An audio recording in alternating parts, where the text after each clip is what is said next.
નમસ્કાર મિત્રો, સ્વાગત છે તમારું અમારી યુટ્યુબ ચેનલ વિહત રામ 2020 માંગ વિહત માતાજીની કૃપા, ભક્તના વિશ્વાસની અદ્ભુત વાર્તા. ઘણા વર્ષો પહેલાં ગુજરાતના સૌરાષ્ટ્ર વિસ્તારમાં એક નાનું ગામ આવેલું હતું. ગામનું નામ હતું રામપર. ગામ ખૂબ જ સુંદર અને શાંત હતું. ચારે બાજુ લીલાછમ ખેતરો, મોટા વૃક્ષો અને મધુર પાણીની નદીઓ વહેતી હતી.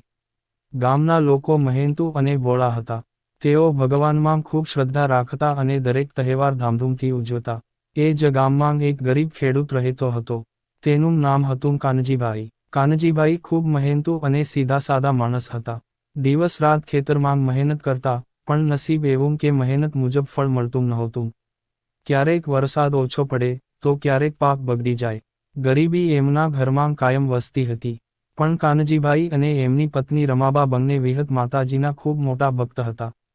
દરરોજ સવાર સાંજ દીવો કરતા, આરતી ગાતા અને માતાજીનું નામ લેતા. તેમના લગ્નને ઘણા વર્ષો વીતી ગયા હતા, છતાં એમને સંતાન નહોતું. આ વાતનું દુઃખ એમને અંદરથી તોડી નાખતું. ગામના લોકો પણ ક્યારેક ટોણા મારતા. એક દિવસ રમાબા રડતાં રડતાં બોલ્યાં, "હે માતાજી, તમે બધાને સુખ આપો છો, તો અમને કેમ આ દુઃખ આપ્યું છે? શું અમારી ભક્તિમાં કોઈ ખોટ છે?" એમની આંખોમાંથી આંસુ વહેતા રહ્યા. તે રાત્રે કાનજીભાઈને સ્વપ્ન આવ્યું. સ્વપ્નમાં તેજસ્વી પ્રકાશ થયો. આખું ઘર દિવ્ય અજવાળાથી ભરાઈ ગયું. એ પ્રકાશમાંથી એક દિવ્ય સ્વરૂપ પ્રગટ થયું, લાલ વસ્ત્રોમાં, માથે મુકુટ, હાથમાં ત્રિશૂલ અને ચહેરા પર દિવ્ય તેજ. એ હતાં વિહત માતાજી. માતાજીએ મીઠા સ્વરે કહ્યું, "હે મારા ભક્ત, ડરશો નહીં. તમારી ભક્તિથી હું પ્રસન્ન છું. સમય નજીક છે, તમારું દુઃખ હવે દૂર થશે." કાનજીભાઈ અચાનક જાગી ગયા. એમનું હૃદય જોરથી ધબકતું હતું. સવારે એમણે રમાબાને બધું કહ્યું. બંનેએ નક્કી કર્યું કે હવે દરરોજ વધુ ભક્તિથી માતાજીની સેવા કરશે. દિવસો પસાર થયા. એક મહિના પછી રમાબાની તબિયત બદલાવા લાગી. ગામની દાયણે ખુશખબર આપી, "અભિનંદન, તું માતા બનવાની છે." આ સાંભળીને કાનજીભાઈ અને રમાબાની આંખોમાં ખુશીના આંસુ આવી ગયા. તેમણે હાથ જોડીને કહ્યું, "જય વિહત માતાજી." 9 મહિના પછી એમના ઘરે સુંદર પુત્રનો જન્મ થયો. આખું ગામ આશ્ચર્યમાં પડી ગયું. બધાએ કહ્યું, "આ તો વિહત માતાજીની કૃપા છે." કાનજીભાઈએ પુત્રનું નામ રાખ્યું વિહાન. વિહાન ખૂબ જ બુદ્ધિશાળી અને સંસ્કારી બાળક હતો.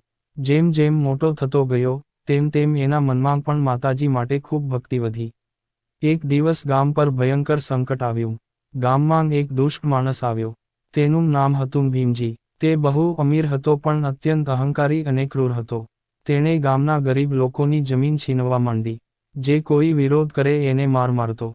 એક દિવસ એ કાનજીભાઈના ઘરે આવ્યો. એ બોલ્યો, "આ જમીન હવે મારી છે. કાલ સુધી ખાલી કરી દેજો." કાનજીભાઈ વિનંતી કરતાં બોલ્યા, "સાહેબ, આ તો અમારી પેઢીઓની જમીન છે. અમે ક્યાં જઈશું?" પણ ભીમજીએ એમને ધક્કો મારી દીધો. ગામવાળા ડરી ગયા. કોઈએ ભીમજી સામે અવાજ ઉઠાવ્યો નહીં.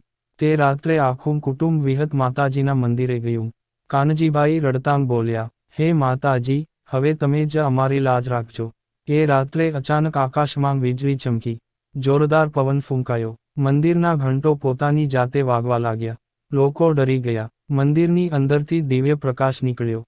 વિહત માતાજી પ્રગટ થયા. માતાજીનો અવાજ ગુંજ્યો, "મારા ભક્ત પર અન્યાય કરનારનો નાશ નિશ્ચિત છે." એ જ સમયે ભીમજીના મહેલમાં ભયંકર તોફાન આવ્યું. એની સંપત્તિ બળી ગઈ. એની ગોદામ ધરાશાયી થઈ ગઈ. એ બીમાર પડી ગયો. સવારે ભીમજી દોડી દોડી મંદિરે આવ્યો. એ રડતો બોલ્યો, "મને માફ કરો માતાજી, મેં બહુ પાપ કર્યું." કાનજીભાઈએ પણ એને માફ કરી દીધો. ભીમજી બદલાઈ ગયો. એણે બધાની જમીન પાછી આપી દીધી. ગામમાં ફરી શાંતિ આવી. એ દિવસથી ગામના લોકોનો વિશ્વાસ વિહત માતાજી પર અનેક ગણો વધી ગયો. ગામવાળાઓએ ભવ્ય મંદિર બનાવ્યું. દર વર્ષે મોટો મેળો ભરાવા લાગ્યો. લોકો દૂર દૂરથી દર્શન કરવા આવવા લાગ્યા. કાનજીભાઈનો પુત્ર વિહાન મોટો થઈને માતાજીનો સેવક બન્યો. એ રોજ ભક્તોને કહેતો, "વિશ્વાસ રાખો, જો દિલથી ભક્તિ કરશો તો વિહત માતાજી જરૂર સાંભળશે." અને ખરેખર, જે કોઈ સાચા દિલથી માતાજીને યાદ કરે, એની મદદ જરૂર થાય. આજે પણ ઘણા લોકો કહે છે કે રાત્રે મંદિરમાંથી ક્યારેક ઘંટનો અવાજ આવે છે, દિવ્ય સુગંધ ફેલાય છે અને એવું લાગે છે કે માતાજી આજે પોતાના ભક્તોની રક્ષા કરે છે. કારણ કે વિહત માતાજી માત્ર મૂર્તિ નથી, એ ભક્તોના વિશ્વાસનું જીવંત સ્વરૂપ છે અને એમની કૃપા જે પર થાય એનું જીવન ધન્ય થઈ જાય.